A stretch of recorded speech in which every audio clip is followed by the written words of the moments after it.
Hello दोस्तों, welcome to my channel. आज का जो मेरा वीडियो है उसमें आज मैं आप लोगों को बताऊंगा कि आपके चार्ट में एक्स्ट्रा मैरिटल अफेयर योग के चांस है या नहीं, या फिर अगर आपका कोई पार्टनर है तो आप उसका चार्ट भी देख सकते हो कि शादी के बाद कहीं आपको उसकी वजह से समाज में कोई दिक्कत का सामना तो नहीं करना पड़ेगा, या फिर आपकी लाइफ में कोई दिक्कत तो नहीं आएगी उसकी वजह से। तो चलिए दोस्तों, आज का वीडियो स्टार्ट करते हैं। पर मैं एक निवेदन आपसे ये करना चाहूँगा कि जब आप ये वीडियो देखें तो प्लीज़ मेरे इस चैनल को लाइक, शेयर और सब्सक्राइब ज़रूर कीजिएगा, ताकि मैं नेक्स्ट वीडियो बनाऊँ आपके लिए, और जब भी मैं बनाऊँ आपके पास नोटिफिकेशन तुरंत से तुरंत आ जाए। तो चलिए दोस्तों, वीडियो स्टार्ट करते हैं। आज की वीडियो में आपको ये बताऊंगा कि एक्स्ट्रा मैरिटल अफेयर का योग है कि नहीं आपके चार्ट में भी और पार्टनर के चार्ट में भी। देखिए, जब भी एक्स्ट्रा मैरिटल अफेयर का योग देखना तो आपको अपना चार्ट भी देखना 7th हाउस में, और अपने पार्टनर का चार्ट भी देखना 7th हाउस में, क्योंकि मैरिटल अफेयर होने के लिए मैरिड होना जरूरी है। तो उसके लिए आपको सबसे पहले अपना 7th हाउस देखना पड़ेगा। उसके बाद आप अपना 5th हाउस देखिए, 1st हाउस देखिए, 3rd हाउस देखिए, और कुछ केसेस में 8th हाउस भी आप देख सकते हो। देखिए दोस्तों, जब भी अगर आपके 3rd हाउस में राहु है, या फिर 7th हाउस में राहु है, या फिर आपके 11th हाउस में राहु है, यहाँ पर अगर इन 3 घरों में, इवन अगर आपके, चलिए ये भी मान लीजिए कि अगर आपके 5th हाउस में भी राहु है,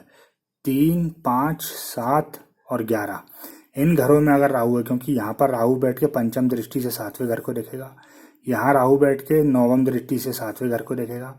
यहाँ जब भी राहु बैठेगा तो ये आपका लव अफेयर का घर होता है, यहाँ पर राहु बैठ के उसे खराब करेगा। और जब 7th हाउस में ही राहु बैठ गया तो ये तो आपकी शादी का ही घर होता है, तब समझ जाइए कि यहाँ राहु बैठा है। तो एक चीज़ याद रखिएगा कि अगर ऐसे योग आपके चार्ट में बन रहे हैं तो आपका जो पार्टनर होगा वो आपको लव रिलेशनशिप में या फिर आफ्टर मैरिज धोखा दे सकता है, क्योंकि इसकी प्रबल संभावना इसलिए बन जाती है क्योंकि राहु जब भी यहाँ बैठता है, और राहु का काम है चीटिंग करवाना। राहु एक चीज से कभी भी सेटिस्फाई नहीं होता, तो वो आपका जो पार्टनर है हो सकता है वो भी एक पति या फिर एक पत्नी से सेटिस्फाइड ना हो, और वो बाहर जाके ये सब करने की कोशिश करे। हाँ, अगर राहु 1st हाउस में बैठता है तो ये चांसेस हैं कि आप खुद भी चीटिंग करने के लिए सामर्थ हो, या फिर आप खुद भी चीटिंग करने का सोच सकते हो। आपकी वाइफ, हो सकता है कि यहाँ पर कोई अच्छा ग्रह बैठा हो, गुरु बैठा हो, सात्विक ग्रह बैठा हो, पर यहाँ पर राहु बैठा हो तो वो गुरु को भी खराब कर देता है, और कहीं ना कहीं आपके दिमाग में भी ये चीज़ आ सकती है कि मैं खुद भी चीटिंग कर सकता हूँ इस रिलेशनशिप में। अब आते हैं दूसरे योग पे। अगर आपके 7th हाउस में मंगल राहु की युति है, या फिर मंगल शुक्र की युति है, आपके 3rd हाउस में मंगल और शुक्र की युति है, 5th हाउस में मंगल शुक्र की युति है, या फिर 8th हाउस में मंगल और शुक्र की युति है, इन घरों में अगर मंगल और शुक्र की युति है तो भी ये आपको एक्स्ट्रा मैरिटल अफेयर में जाने के लिए बाध्य कर सकती है, या फिर आपको ऐसा पार्टनर दिलवा सकती है जो कि एक्स्ट्रा मैरिटल अफेयर की सोच रखता हो, या फिर उसके अंदर जो लस्ट है, आपके अंदर जो लस्ट है और उसके अंदर जो लस्ट है वो बहुत पावरफुल हो सकती है। 7th हाउस का लॉर्ड अगर 12th हाउस से कनेक्शन बना रहा है, इसमें भी आपको दिक्कत हो सकती है, क्योंकि आपका जो पार्टनर है वो ये जो लॉस का घर होता है, तो आपका जो मैरिटल अफेयर है अपनी वाइफ के साथ उसमें कमी आ सकती है, या फिर उसमें लॉस आ सकता है, जिसकी वजह से आप एक्स्ट्रा मैरिटल अफेयर के लिए जा सकते हो, क्योंकि आपको अपनी मैरिड लाइफ में मज़ा नहीं आएगा, क्योंकि अनसेटिस्फेक्शन भी कहीं ना कहीं एक्स्ट्रा मैरिटल अफेयर को जन्म देती है। उसके बाद जैसे मैंने अष्टम घर बताया, यहाँ पर अगर आपका राहु बैठा हो, यहाँ पर आपका मंगल या फिर शुक्र बैठा हो, 8th हाउस आपका, मतलब जिस अपन कहते हैं फिजिकल इंटीमेसी की चाह कितनी है आपके अंदर,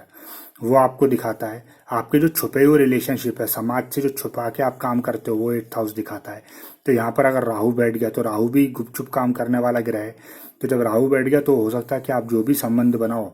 वो समाज से छुपे हुए हो सकते हैं, और समाज से छुपा के आप एक ही काम करते हो, वो है एक्स्ट्रा मैरिटल अफेयर। मंगल बैठा है तो आपके अंदर उत्तेजना बहुत होगी, आप एक्स्ट्रा मैरिटल अफेयर करने के लिए बाध्य अपने आप को मानोगे। शुक्र बैठा है काम के घर में, या फिर ये जो इंटीमेसी का घर आप कह सकते हो, यहाँ से आप सेक्सुअल जो लस्ट है आपकी वो बहुत देखी जाती है। तो जब भी सेक्सुअल लस्ट के घर में शुक्र बैठता है तो उस चीज़ को वो डबल कर देता है। तो ऐसा आदमी के अंदर लस्ट बहुत हो सकता है,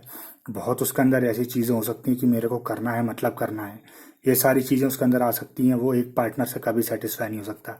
इसके अलावा अगर राहु 5th हाउस में बैठता है तो ऐसा हो सकता है कि आपका जो पार्टनर होगा, जो आपका बॉयफ्रेंड या गर्लफ्रेंड हो सकता है, वो आपको लव रिलेशनशिप में धोखा दे सकता है। आप उसकी बॉयफ्रेंड या गर्लफ्रेंड तो, पर वो एक टाइम पर डबल कर रहा है, आपके साथ किसी और लड़की को भी घुमा रहा है या फिर किसी और लड़के को भी घुमा रहा है, क्योंकि राहु ने आपके लव रिलेशनशिप में आके लव रिलेशनशिप खराब कर दी है। अब अगर एक चीज़ और देखनी पड़ेगी आपको, अगर आपका राहु नीच का है तो डबल दिक्कत आ जाएगी आपको, क्योंकि एक तो करेला ऊपर से नींद चढ़ा, एक तो राहु बैठा हुआ वो भी नीच का हो गया, तो फिर वो आपका लव रिलेशनशिप में इतनी दिक्कत देगा कि आपका डाइवोर्स तक वो करवा सकता है एक्स्ट्रा मैरिटल अफेयर के चलते। तो दोस्तों पहले तीसरे घर को देखिए, 5वें घर को देखिए, 7वें, 8वें, 11वें और इवन 12वां घर भी मैं बोलूँगा। अगर आपका जो लग्नेश है वो 12वें में जाके बैठ गया